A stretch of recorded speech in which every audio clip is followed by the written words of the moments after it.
සුභද්‍රා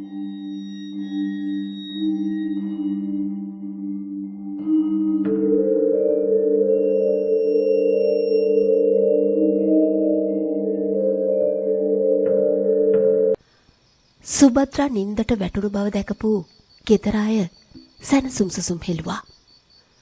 පැය කීපයක් තිස්සේ නොනවත්වා ඉකිබිඳමින් හඬා වැටෙන්නට සුභද්‍රට හේතු වුණු කාරණේ පිළිබඳව කිසි කෙනෙක් දැන නොසිටීම ගෙදර අයගේ මානසික තත්ත්වය අවුලෙන් අවුලට පත් කළා. සුභද්‍රාගේ ස්වාමියා වුණු සිරිනාත පවා කිසි දෙයක් කර කියා ගන්නට බැරි තත්වයකටපත් උනේ ඇගේ වැළපීමට හේතුව අනුමාන කරන්න ඔහුටත් නොහැකි වූ නිසයි. තමන්ගේ කුඩා දියණිය තදින් අල්ලාගෙන තුරුළු කරගෙන ඇය අත නොහැරම හඬන සුභද්‍රා කෙරෙහි නොරිස්සුමක් සිරිනාතගේ ඇතුළු හදේ පැන නැග්ගත් සිරිනාත ඒ හැඟීම පිටතට එන්නට පෙර මහත් ආයාසයකින් යටපත් කරලා දැම්මා. දියණිය අම්මා දිහා බයෙන් ඒත් ශෝකයෙන් බලා හිටියා. දැඩි මානසික කම්පනයකට සුභද්‍රා පත් වෙලා කියලා පේන්නට තිබුණත් ඒ වගේ කම්පනයකට පත් වෙන්නට හේතු වන වටපිටාවක් ගෙවුණු පැය කීපය තුල සිද්ධ නොවුණු බව ගෙදර අය වගේම සිරිනාතගෙත් අදහස වුණා. ඇත්ත වශයෙන්ම සිද්ධ වුණේ ඊටාම සතුටින් විනෝදයෙන් ගත කරන්නට සැලසුම් කර තිබුණු මොහොතක් ඇගේ හදිසි වෙනස් වීම නිසා අවුල් වී ගියපු එකයි. ගෙදර අය ඇයට නිදන්නට ඉඩ ඇරලා එතනින් ඉවත්ව ගියත් සිරිනාතත් ඔහුගේ මිත්‍ර විපුලත් දරුවනුත් තව දුරටත් කාමරේ රැඳී සිටියා. මොකද්ද නාත් ඇත්තටම සිද්ධ වුණේ? අනේ මන්ද බං. දිය පුබුල ළඟදී මොන යකා වැහුණාද මන්දා? එකපාරටම දුවගේ අතින් ඇදගෙන වාහනේට දිව්වා. මන් දන්නේ එච්චරයි මචං. සිරිනාතගේ කටහඬේ තිබුණේ පසුතැවිල්ලක්. මාත් දැක්කේ ඒ ටික තමයි මචං. එතන අවුලක් තියෙන තැනක් නන් නෙවෙයි. හැබැයි පොඩි গুপ্ত ගතියක් නම් පේන්න තියෙනවා. ඒ හින්දම වෙන්නති මිනිස්සු එතනට කැමති. හිටපු ගමන් වතුර පාර වැඩි වෙනවා. ඔබ දැක්කද? අදත් වතුර පාර එක පාරටම වැඩි වෙන්න වගේ ඇවිත් නතර වුණා. මොනවද උනේ කියලා සුභද්‍රා කියනකම් මගේ හිත හරි නෑ මචං. මාත් බලන් ඉන්නේ භද්‍රා කතා කරනකන් තමා. විපුල සිරිනාත ළඟින් හිටියත් ඔහු සිටියේ මහත් කම්පනයක් හදවතේ සංගවා ගනිමින්. ඒකට හේතුව මොහොතකට පෙර කඩදොර ගම්වැසියෙක් ඔහු වෙත හෙළි කළ හෙළිදරව්වයි.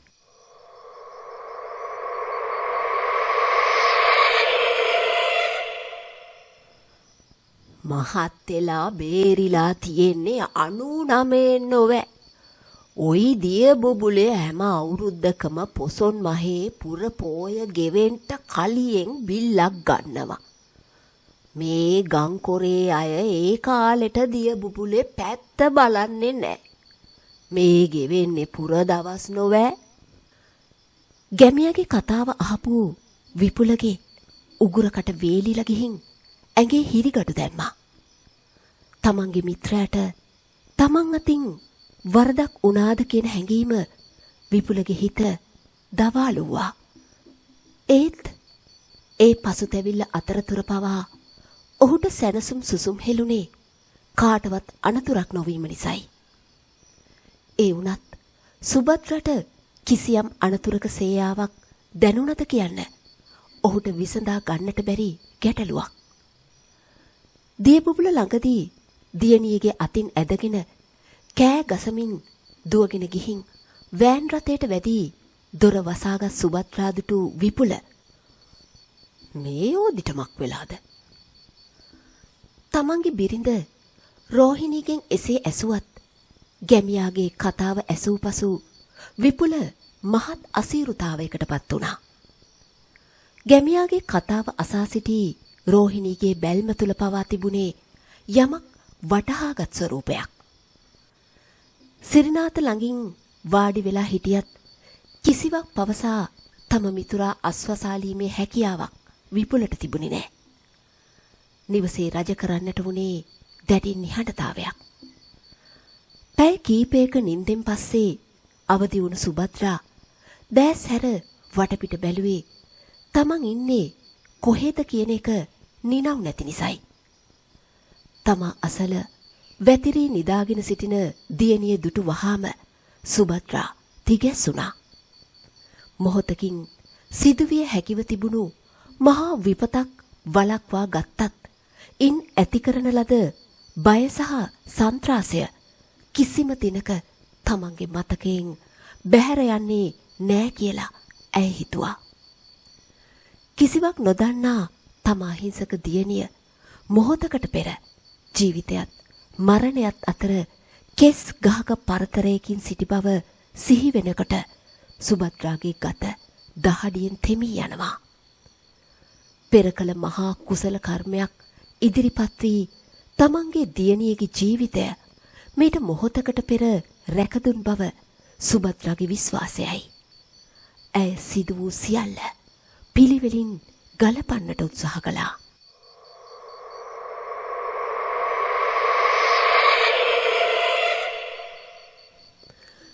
සිරිනාතත් එක්ක කුඩා කාලේ ඉඳන් එකට හැදී වැඩුණු පාසල් මිතුරෙක් වුණු විපුල වෘත්තියෙන් ගණිත ගුරුවරයෙක්.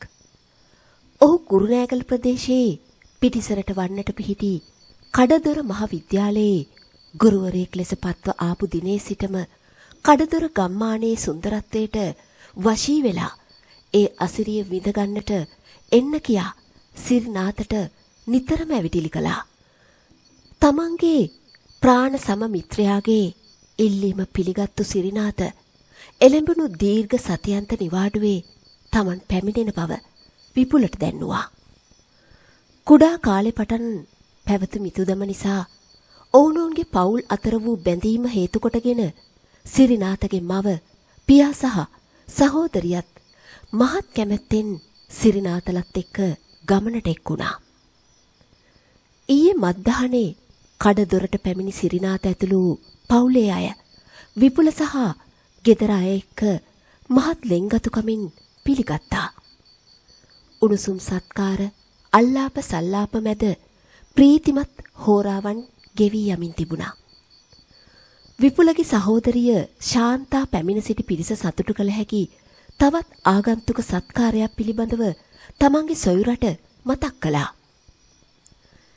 මල්ලි සිරිනාතලව දියබුබුලට එක්කගෙන යන්නකො හෙට. මොකටද අක්කේ?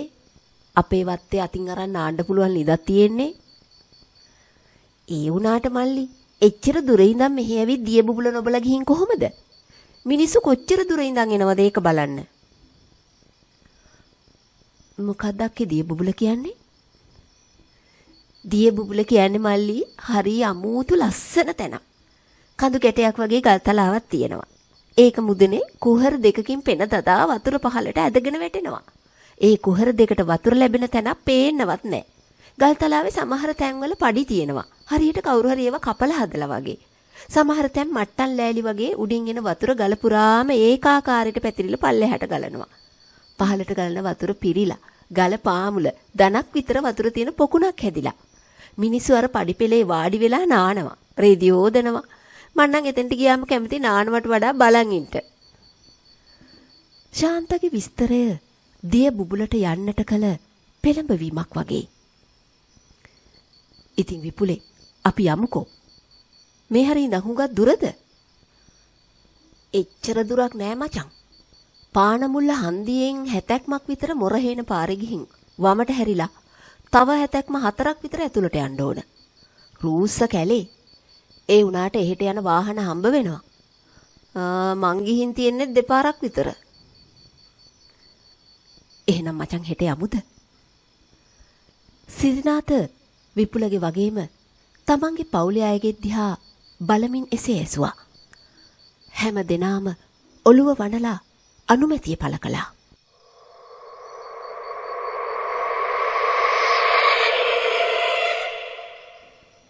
අපි උදේම පිටත් වෙමු. හෙට ඉරිදා හින්දා සෙනග ඉන්න පුළුවන්. දවල් කෑමත් අරගෙන ගිහින් එතන ඉඳන් කාලයිමු නේද? විපුල රෝහිණිගෙන් එසේ ඇසුවා. එහෙම තමා හොඳ. රෝහිණී එකඟ වුණා. විපුලගේ සිරිනාතගේ පවුලේ උදවිය රැගත් වාහනය පාන්දරින්ම නිවසින් පිට වුණා. සිරිනාත රථය ධාවනය කළ අතර විපුල සිරිනාත සමග ඉදිරියේ අසුන්ගෙන සිටියා. ප්‍රධාන මාර්ගයෙන් අතුරු මාර්ගයකට හරවා රථය ඉදිරියට ඇදෙද්දී වාහනේ කවුළුව තුලින් ඇතුළට ගලා ආවේ සුවදායි සුළං රැල්ලක්. රූස්ස ගසින් යුතු වනාන්තරයේ මැදින් පිහිටි මාවත හිරු එළියට වසන් වීම නිසා අඳුරු වී තිබුණා. සමහර තැන් කිසිම දිනක ඉර එළිය වැටිලා නෑ කියලා සුබද්‍රට හිතුනේ ඒ තැන් වෙලාගෙන තිබුණු අඳුර දැක්කහමයි. සිරිනාතලාගේ රථයට ඉදිරියෙන් මෝටර් රථයකුත් වෑන් රථ දෙකකුත් පිටුපසින් තවත් වෑන් රථයකුත් ගමන් කරමින් තිබුණා.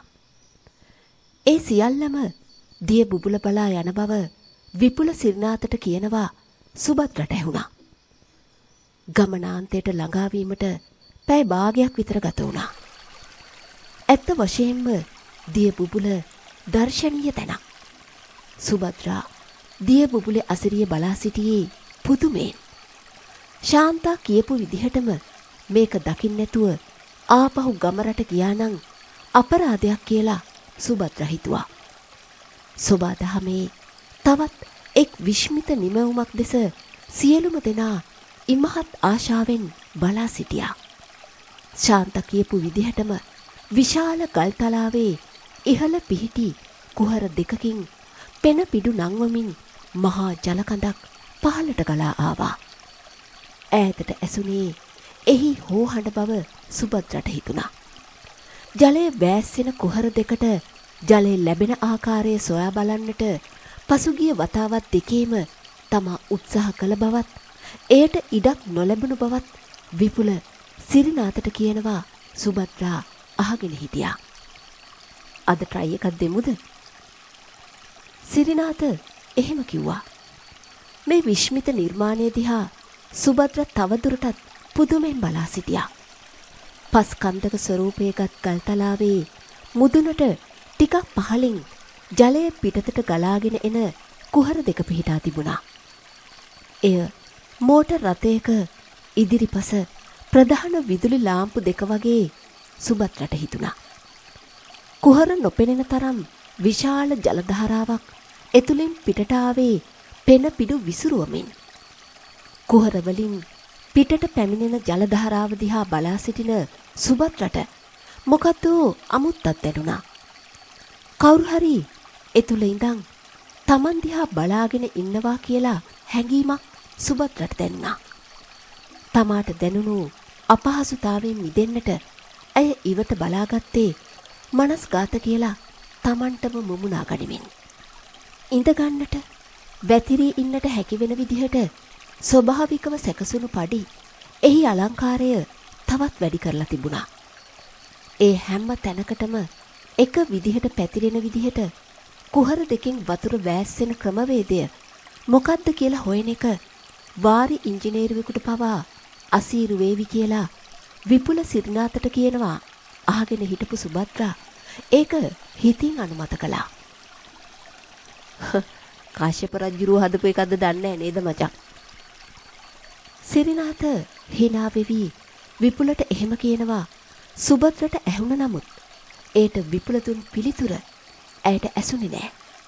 දරු දෙදෙනා පැමිණ ඇගේ අතේ ඉල්ලුණා. අම්මා අපි කොහෙද නාන්නේ? පුතාට පීනන්න පුළුවන්නේ පල්ලෙහාට ගිහින් නැන්දා ඉන්න තැනින් නාන්න. එතන භාෂිතා අයියලත් ඉන්නවනේ. හැබැයි පරිස්සමෙන් බහින්න දුවන්න එපා. එතකොට මම දුව ඉන්න. ඔයාව සීයත් එක්ක යවන්න.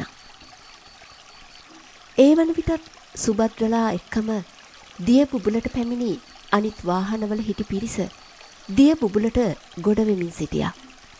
ඔවුන් සුබද්‍රා පහු කරමින් දිය බුබුලට ගොඩ වුණා. ඒ පිරිස අතර සිටි කාන්තාවක් සුබද්‍රා සහ දුව දිහා බලා ඊතා සුහදව සිනාසුණා. ඇගේ රූපශ්‍රීයට වසඟ වුණු සුභද්‍රා ඇසිපිය නොහැලා ඇය දෙස බලා සිටියා.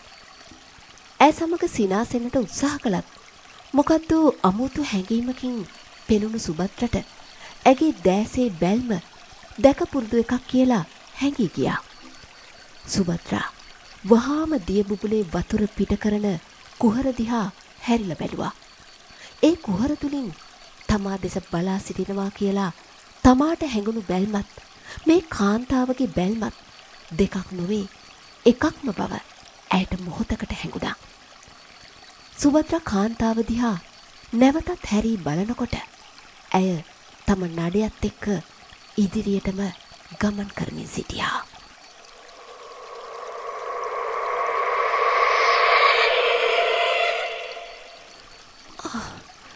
මට මේ මොකද වෙන්නේ? මං නාන්නේ නැතුව ඉන්නවද? නාන්නේ නැතුව ඉන්නට තීරණය කරපු සුභද්‍රා දියණියත් එක්ක ගල් තලාවට ගොඩ වුණා. තමන්ගේ පුතා විපුලගේ දරු දෙදෙනත් එක්ක පහළ පොකුණේ ජල ක්‍රීඩා කරන ආකාරය සුභද්‍රා දැක්කා. දනට වඩා ටිකක් උසින් පිහිටි ජල මට්ටම දරුවන්ට අනතුරක් නැහැ.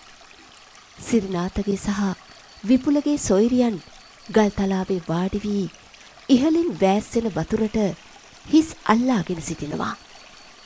එතන සිටි ශාන්තා දියණියට තමා වෙත එන ලෙස අතවැනුවත් දියණිය එතනට යන්නට අකමැති වුණා. සිරිනාතගේ මව සහ රෝහිණී පහළ තටාකයේ පුතුන් අසලින්ම නාමින් බර කතාවක යෙදී සිටිනවා. සුභද්‍රා තවදුරටත් ගල්තලාවේ ඉහළට දියණියත් සමග යන්නට ගියා. විපුලත් සිරිනාතත් ඇය පසු කරමින් ගල්තලාවේ මුදුනටම ගමන් කරමින් සිටියා. සිරිනාතගේ පියා පහළ තටාකයට යෑමට තමා දිහාට එන හැටි සුභද්‍රා දැක්කා. දියණිය දුවගෙන ගිහින් සීයාගේ අතේ එල්ලුණා. අම්මා මං සීයාත් එක්ක පල්ලෙහාට යන්නද? පරිස්සමෙන් බහින්න. දඟලන්න එපා. ආච්චි සීයයි ළඟින්ම ඉන්න. දියණියට අවසර දීපු සුභද්‍රා පහළ ජල පොකුණ දිහා බැලුවා. පොකුණේ වෙනසක් ඇති වෙමින් තිබුණා. දරුවන්ගේ කලවාතේ ජල මට්ටම වැඩි වී තිබුණා. වතුර වැඩි වෙනව නේද? හරිම අමුතුයි. සුභද්‍රා තමන්ටම කියාගත්තා. දුවව යවන්න එපා පහළට. එයාව ඉක්මනින් මෙතනින් ගෙනියන්න. අදයි දවස. පිරිමි කටහඬකින් කවුද තමන්ගේ කන ළඟින්ම විධානයක් විදිහට කියනවා සුභද්‍රට ඇහුණා. මේ දරුවා වතුරෙන් පවසන් කොරන්ත. දියණියගේ උපන් වෙලාව බලපු සෝමදාස ගුරුන්නාන්සේ එහෙම කියපු ආකාරය ක්ෂණයකින් සුභද්‍රාගේ සිහියට නැගුණා. සුභද්‍රට උන් හිටි තැන් අමතක වුණා. සිරුර ගල් ගැහුණා වගේ වුණා. ඒත් මොහොතකින් සුභද්‍රා පියවි සිහියට ආවා. ඇය කෑ ගසමින් දුවගෙන ගිහින් ගල් තලාවේ පහළටම ගමන් කරමින් සිටි දියණියගේ අත අල්ලගත්තා. යන් නාන්න ඕනේ. අනේ අම්මා ඇයි මේ? මට නාන්න ඕන අර අයියලා හොඳට සෙල්ලම් කරනවනේ. දියණියගේ බැගෑපත් හඬ සුභද්‍රට ඇහුනේ වෙන ලෝකෙකින් එනවා වගේ. මොකද දුව වෙලා තියෙන්නේ? කොහෙද ඔය ළමයාවත් ඇදගෙන දුවන්නේ? තාත්තා එහෙම කියනවා ඇහුණත් ඒ කිසිම දෙයකට පිළිතුරු දෙන්නට නතර නොවි සුභද්‍රා දියණියත් ඇදගෙන පහළට දුවගෙන ආවා. ඇයට හැඬෙමින් තිබුණා. දියණිය රැගෙන වාහනේ වෙත ගිය සුභද්‍රා වාහනයට වැදී දොර වහගත්තා.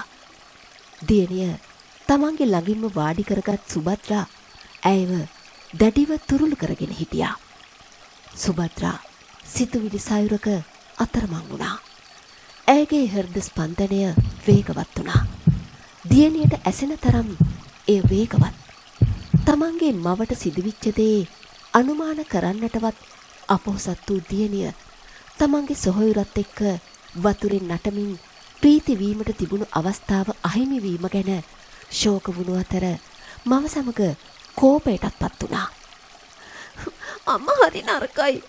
ඔක්කොමල නානවා. මාව විතරක් ඇදගෙන ආවා.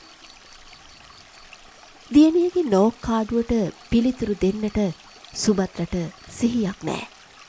දිය බුබුලට පැමිණි වෙලේ තමන් සමග සිනාසුණු රූමත් කාන්තාව ඈත ඉඳගෙන තමන්ගේ දිහා බලාගෙන ඉන්නවා සුභද්‍රා දැක්කා. ඇගේ බැල්ම ඉතාම කුරිරුයි. සුභද්‍රා තමන්ගේ දියණිය පිටුපසට කරගනිමින් තමාට මුවා කරගත්තා. ඒ කාන්තාව එකවරම වාහනේ දෙසට එන්නට පටන් ගත්තා.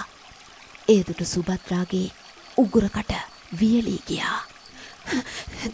දුව ඉක්මනට ඉතිපිසෝ ගාතාව කියන්න. ඉතිපිසෝ ගාතාව කියන්න දුව ඉක්මනට. කතා කරගන්නට හැකි වුණු පළමු මොහොතේම දියණියට එසේ පැවසූ සුභද්‍රා මහා හඬින් ඉතිපිසෝ ගාතාව කියන්නට වුණා. ඔවුන් දෙසට පැමිණෙමින් සිටි කාන්තාව ගමන බාල කරලා එකපාරම නතර වුණා. සුභද්‍රා දිගටම ඉතිපිසෝ ගාතාව මහා හඬින් කියාගෙන ගියා. දියණියත් ඇය හා එකතු වී සිටියා. කාන්තාව ආපසු හැරී යන්නට වුණා. එසේ යන ගමන් ඇය එකවරම සුභද්‍රා දිස හිස හරවා බැලුවා. ඇගේ දෙනෙත් ගොරක මද වගේ රතු පාට වී විශාල වී තිබුණු අතර පෙර තිබුණු රූප ශෝභාව අතුරුදහන් වී ඉතාම කුරිරු පෙනුමක් ඇය කෙරේ දිස්සුණා. සුභද්‍රා මහා හඬින් ලතෝනි දුන් බව පමණක් ඇයට මතකයි.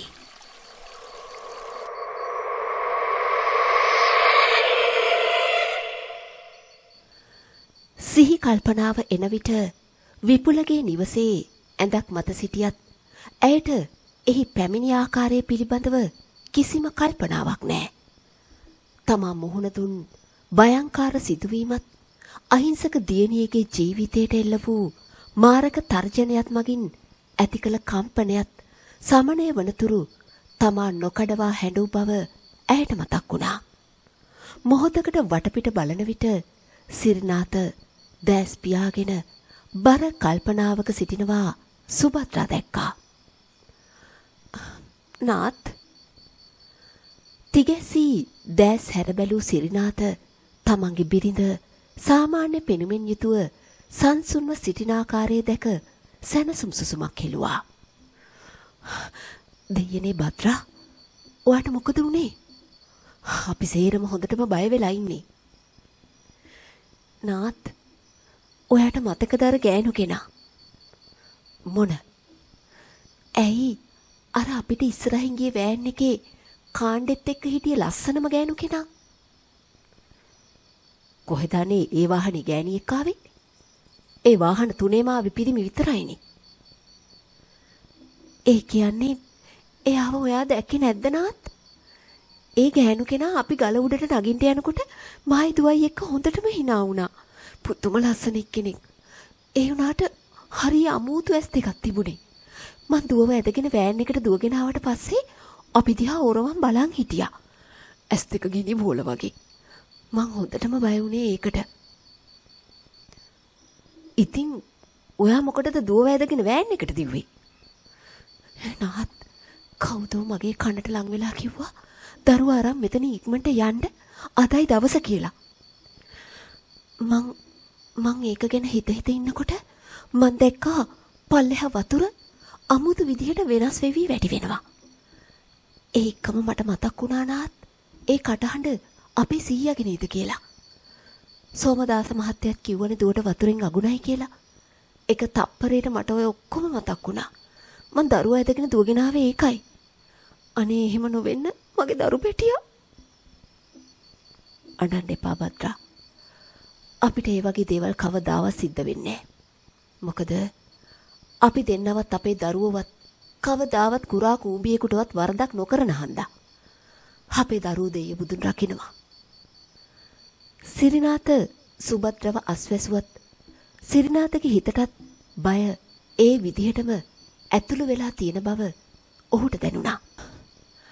දෙයනේ භද්‍රා, බය වෙලා ඉද්දිත් ඔයා කරන්න ඕන හැමදේම කරලා මං නම් මොනෝ කරයිද මන්දා. සිරිනාත විපුලව හම්බ වෙන්න කාමරෙන් පිටවීමට සූදානම් වුණත් සුභද්‍රා ඔහුව වැළැක්වුවා. අනේ නාත් යන්න එපා. මට හරි බයයි. බය වෙන්න එපා භද්‍රා. මම විපුල එක කතා කරලා මොනවා හරි කරන්නම්. පිරිත් ටිකක් කියන්න හිතෙන්. දුලංගෙම ඉන්න.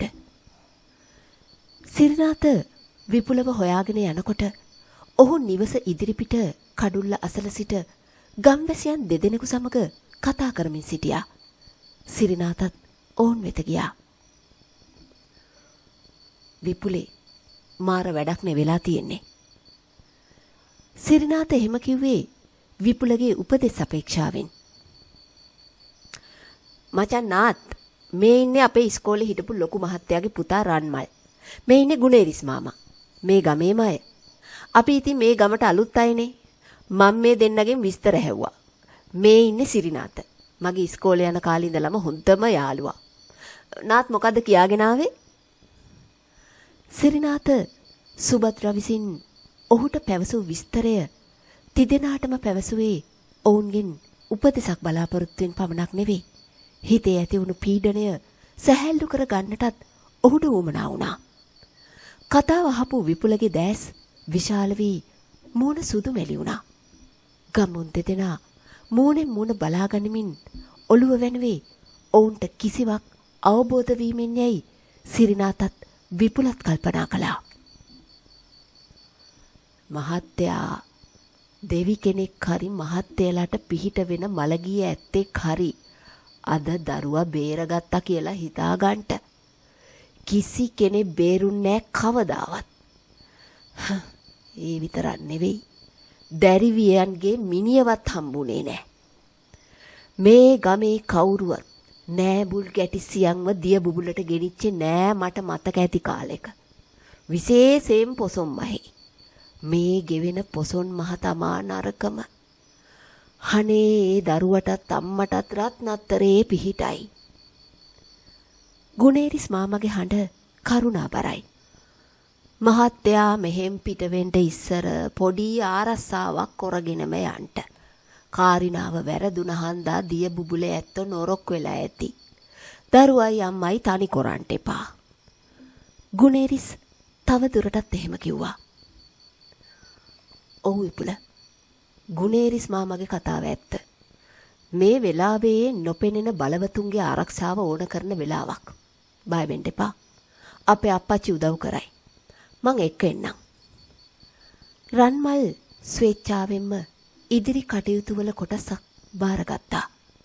කවදත් ගැමියන් තුලින් විහිදෙන ආගන්තුකයන් කෙරෙහි දක්වන සංග්‍රහශීලී අව්‍යාජ ලැබියාව සිරිනාතගේ දැස් තෙත් කළා. සිරිනාත කෘතඥ පූර්වක දැසින් ඔහු හසිනාසුණා. අපේ රන්මල් නිලමගේ අප්පොච්චිට කියලා ආරස්සාවක් කරගන්ට මහත්තයා. ආයිත් ඉතින් කිරි ගහට ඇන්නා වාගේ තමා. අපේ ඉස්කෝලේ මහත්තයාට බැරිය මෙහෙම්ම රම්මල් නිලම එක්ක ගොහින් ලොකු නිලමේ මුලිච්චි වෙලා ඌවනා කරන අඩු වැඩි අහන් ඒව ඇන්නෙන්ට මටත් පුළුවන් කලමනා ඇන්න ගොම්මන් වැටෙන්න කලියෙන් එන්නම්. ගුණේරිස් එසේ පවසන විට සිරිනාතගේ පමණක් නොවේ විපුලගේ පවා දැස් තෙත්තුනේ මේ ගුණ සුවඳ හදවත් ගැඹුරුම පතුලට දැනුන නිසයි. තව එකක්. මහත්තයා මේක හොඳට අහගන්ට. දරුවයි අම්මයි ළඟින් මහත්තයා හෙලවෙන්න එපා. දරුවගේ අතට යකඩයක්, ඒ කිව්වේ ඔය ගිරයක් වාගේ දෙයක් දෙන්න. දොට්ට පිලට යනකොටත් දැරිවිට ඒක අතාරින්න එපා කියන්න. හැබැයි යකඩේ දීලා තනියෙම යවන්න එපා. තලත් ඈනි බවලතෙක් එක්කම යවන්න. ගුණේරිස් දැනමුතුකම් දුන්නේ ලෙන්ගතු ආකාරයට. එහෙනම් විපුල මාත් එක්ක ගිහින් ඒ වැඩ ටික කරගෙන අප්පච්චිත් එක්කගෙන එමු. ගෙදර වත්ත පිටිය හොඳට අතුගාලා කහදියර ටිකක් එහෙම ඉහලා පිරිසිදු කරන්ට කියන්න. මම මෙහෙම්මව විපුලව එක්කගෙන ගිහින් හවස එන්නම්. විපුල නාත් දිහා බැලුවේ සමාව අයදින බැල්මකින්. දරුවගේ ජීවිතේ රැකුණත් තම ප්‍රාණප්‍රිය මිතුරා අනතුරුදායක අඩවියකට රැගෙන ගියේ කියන වරදකාරී හැඟීම විපුල පසුතැවිල්ලට පත් කළා. අනේ මට සමාව යන්න ආතේ. මෙහෙම කරුමයක් මන් දැනගෙන හිටියේ නෑ බං. පිස්සුද මචං? උඹ මක් කරන්නද? උඹ ගිහින් ওই වැඩ ටික කරන් වරෙන්කෝ. සිරිනාත විපුලව අස්වසා ඔවුන් පිටත් වූ පසු සුභද්‍රා සොයා ගියා.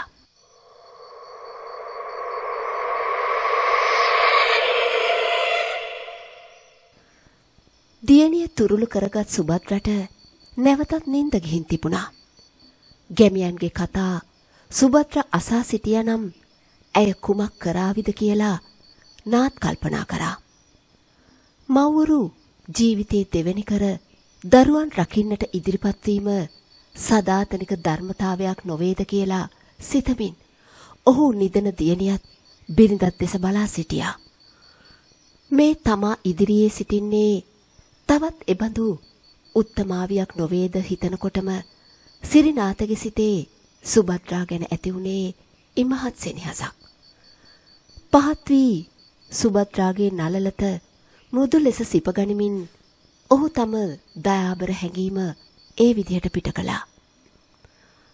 භද්‍රා සිරිනාත මෘදු ස්වරයෙන්ම බිරිඳ ඇමතුවා. නාත් සුභද්‍රා වහාම පිපිතුණා. භද්‍රා පොඩි වැඩක් තියෙනවා කියන්න. මොකද්ද? මේ ගමේ කට්ටියක් එක්ක මායි විපුලයි කතා කරා. ඒගොල්ලෝ කියනවා යන්න ඉස්සරලා ඔයාටයි දුවටයි පොඩි ආරක්ෂාවක් කරගන්න කියලා. මමත් හිතුවා ඒක අපේ හිතටත් හොඳ නිසා එහෙම කරන්න. එච්චරමද කිව්වේ නාත්? ඇයි ආරක්ෂාවක් කරන්න කියන්නේ? මොකද්ද දියබුබුල ළඟ තියෙන රහස? සුභද්‍රා ප්‍රශ්න කළේ නොයිවසිල්ලෙන්. එහෙම දෙයක් නෙමෙයි ළමයෝ. දැන් ඔයයි දුවයි බය වෙලා ඉන්න හින්දා එහෙම දෙයක් කරනවා නම් බය ඇරිලා හිතට සහනයක් ලැබෙයි කියලා ඒ අය කිව්වේ. මට නම් ඕන ගෙදර ගිය ගමන් සීයව සිහි කරලා දානයක් දෙන්න. ඔය කිව්වට මෙහි අය දන්නව ඇති ඔතන ඇත්ත කතාව. ඒ හින්දා වෙන්න ඇති අපිට ඕවා කියන්නේ. ගැහණුන්ට ඇත්තේ පුදුම ඉවක් නොවේද කියලා සිරිනාත කල්පනා කළේ සුභද්‍ර දිහා බලාගෙනම ඇය අවසානයේට කියපු වදන් නැවතත් සිහි කරමින්. එහෙම වුණත් තමන්ගේ දියණිය අද බේරාගත්තේ ඒ ඉවම නොවේද කියලා ආපස්සට ඔහු යලිත් කල්පනා කළා. අපි එහෙනම් ලෑස්ති වෙමු භද්‍රා. ඔයා මේ කාමරෙන් අඩියක්වත් හෙල්ලෙන්න එපා. මං අම්මවත් මෙතනට එවන්නම්. හැන්දවෙන්න කලින් දුවත් එක්ක මූණකට හොදගන්න. තනියම යන්න එපා. අම්මයි තාත්තයි නංගි 3 දෙනාම එක්ක යන්න. මට කියන්න බැරි වුණා. මේවා ඉවර වෙනකන් දුව ළඟින් යකඩයක් තියන්න කිව්වා. මං ගෙනත් දෙන්නම්. මොනා කළත් ඒක අතේ තියාගන්න කියලා දුවට කියන්න. සිරිනාතගේ උපදෙස් අහගෙන හිටපු සුභද්‍රා තමන් හිතපු විදිහටම තත්ත්වයේ භයානක බව කල්පනා කළා. ඔයා ඕන වැඩ ටික කරගන්න නාත් මං දුව බලා ගන්නම්. ඒ වගකීම මට දෙන්න. මේ ගෙදර අයත් අපි හින්දා හිතේ කරදරෙන් ඉන්නේ. මං දුව බලා ගන්නම්. මොකෙකුටවත් කිට්ටු වෙන්න බැරි වෙන්න.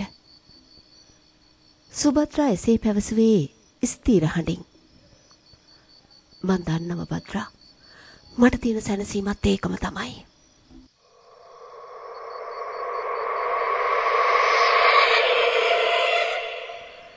නිවසේ සියලු දෙනාම ලහි ලහියේ හවස තියෙන කටයුත්තට සූදානම් වුණා.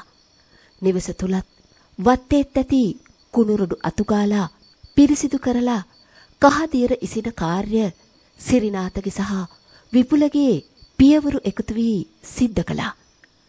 හවසට පැමිණෙන අය සඳහා රාත්‍රී ආහාරය පිළියෙල කිරීම නිවසේ කාන්තාවන් එක් වී සිදු කළ අතර අනෙක් කටයුතු සඳහා සිරිනාතට ඔහුගේ සහ විපුලගේ පුතුන් උදව් වුණා. හැමගේම සිත් තුළ බිය අඩු වැඩි වශයෙන් තිබුණත් කිසිවෙක් ඒ පිළිබඳව කතා නොකිරීමට පරිස්සම් වුණා.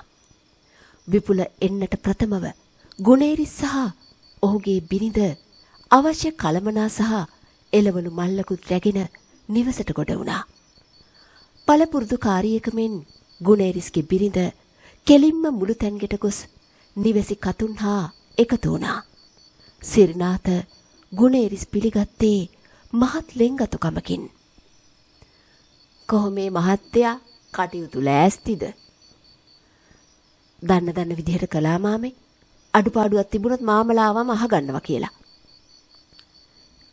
ඒක හොඳයි. දැන් ඉස්කෝලේ නිලමේ ළඟම එනවා ඇති මය හිතේ. දැරිවි අම්මත් එක්ක නේද මහත්තයෝ? ඔව් මාමේ. එයා දරුවා ළඟින් හෙලවෙන්නේවත් නැහැ. ඒක බොහොම හොඳා. මහත්තයන්ට කියන්ට අම්මා හැර මේ වෙලාවේ වෙන කාවවත් විශ්වාස නැහැ. අර එන්නේ විපුලලා. සිරිනාත කඩුල්ල දිහා බලමින් එසේ පැවසුවා. බරටම බඩු මල්ලක් ඔසවාගත් විපුල රන්මල් සහ තවත් කීප දෙනෙක් නිවස දෙසට එනු පෙනෙන්නට තිබුණා. ජාතික ඇඳුමින් සැරසුණු උත්තුංග දේහධාරී පුද්ගලයා රන්මල්ගේ පියා වෙන්නට ඕනෑ කියලා සිරිනාත අනුමාන කළා. ඔන්න අපි ආවා. මේ ඉන්නේ අපේ අප්පච්චි. අප්පච්චි, මේ ඉන්නේ සිරිනාත. සිරිනාත දෑත එකතු කර හිස නමා රන්මල්ගේ පියාට ආචාර කළා. දැරිවි අම්මා එක්ක වෙන්ට. නිලමගේ හඬ කාරුණිකයි. ඔව් කාමරේ ඉන්නවා. මම මේ පලාතට ආවේ අපේ මැණිකේ කරකාර බැන්දට පස්සේ. දැන් අවුරුදු 35ක් වෙනවා. මහත්තයාට කියන්න එදා ඉඳන් හැම අවුරුද්දකම මේක සිද්ධ වෙනවා මම දැක්කා. මැණිකේගේ අප්පච්චි ඒ සන්දියේ කියනවා කාව හරි ගොදුරු කරගන්නට බැරි වුණ අවුරුදුවල ඒකේ වාඩුව ගත්තලු එක විදිහට. ඒ මොනවා වුණත් මේ අම්මයි දූයි නම් බේරුනේ හාස්කමකින්ම තමා. ලොකු නිලමේ දිය බුබුල ගැන තමා දන්න ඉතිහාසය ඒ විදිහට කියා පෑවා. සිරිනාතත් විපුලත් කිසිවක් කතා කරගත නොහැකි තරමටම වික්ෂිප්ත වී සිටියා. මට අම්මයි දැරිවි එක්ක ඩිංගිත්තක් කතා කරන්න ඕන. මෙහෙන් යමු ලොකු සර්. එසේ කියමින් විපුල පෙරමුණ ගත්තා. නිදා සිටින දියණිය දෙස බලාගෙන ඇය අසල වාඩි වී සිටින සුභද්‍රා දුටු එහි ඇතිල්ලුණු පිරිස කම්පා වුණා. හොඳයි. මෙතනට බවලත් ඇත්තෙක් එවන්න දරුවත් එක්ක ඉන්න. මට අම්මත් එක්ක කතා කරන්න ඕන. සිරිනාතගේ මව දරුවා ළඟ තබා සුභද්‍රා ලොකු නිලමේ සමග කාමරයෙන් පිටතට පැමිණියා. කාමරේ පෙනෙන නොපෙනෙන මානේ සිට ලොකු නිලමේ සුභද්‍රා සමග කතා කළා. ඒ කතා බහ අන් අයට විවෘත වූ එකක් උනේ නෑ. සුභද්‍රා පවසන සෑම දෙයක් කෙරෙහිම දැඩි උනන්දුවක් දක්වන අතරෙම වරින් වර දියණිය සිටින කාමරයේ දිසටත් ලොකු නිලමේ net යොමනවා ඈත සිටින විපුලට සහ සිරිනාතට පෙනුනත් ඔවුන්ට කාමරේ පෙනෙන්නේ නෑ. ඔය කොහෙද ඔය යන්නේ? එසේ විමසමින් එකවරම නැගී සිටි ලොකු නිලමේ දියණියගේ කාමරේ පැත්තට වේගයෙන් ඇවිද යන දුටු සිරිනාතත් විපුලත් ඒ දෙසට දිව ගියා. ඔවුන් දුටුවේ විපුලගේ සොහොයුරිය ශාන්තාගේ අත අල්ලාගෙන දියණිය ඇය සමග කාමරයෙන් පිටතට පැමිණ ඇති බවයි. කොහෙද යන්නේ? ලොකු නිලමගේ හඬ තරමක් සැරයි. නැහැ මේ හවස් වෙන්ට කලියෙන් ඇඟපත හොදගන්න මෙයා වලින්ද ළඟට එක්ක යන්න හැදුවේ. විපුලගේ සොයුරිය ශාන්තා කරුණු පැහැදිලි කළා. නැහැ. දැන්ම ඒක ඕනන්නේ නැහැ. අපි වෙලාවට කියන්නම්. එතකොට එක්ක යන්න. දුව ගිහින් කාමරෙන් ඉන්න. මෙවර ලොකු නිලමගේ හඬ වඩාත් කාරුණික වුණා. සුභද්‍රාට නැවත කාමරයට යන ලෙස පවසූ ඉස්කෝලේ මහතා රන්මල් සහ සිරිනාත විපුල ඇතුළු නිවසේ වැඩිහිටි පිරිමින් නිලමේ කැටුව පැමිණි තරුණයන්ද සමග නිවසේ කාමරයකට ගොස් දොර වසා ගත්තා. කිසිවෙකුටවත් වචනයක්වත් කතා නොකරන ලෙස අතින් සන් කළ නිලමේ සාක්කුවෙන් ගත් පොත් පිංචකින් කඩාගත් කොළයක යමක් ලියා පිරිසට පෙන්නුවා. එය කියවූ සියලු දෙනාගෙම ඇස් උඩගොස් උගුරකට වියලී ගියා. විපුලගේ ඉහින් කනින් දාඩිය බේරුණා.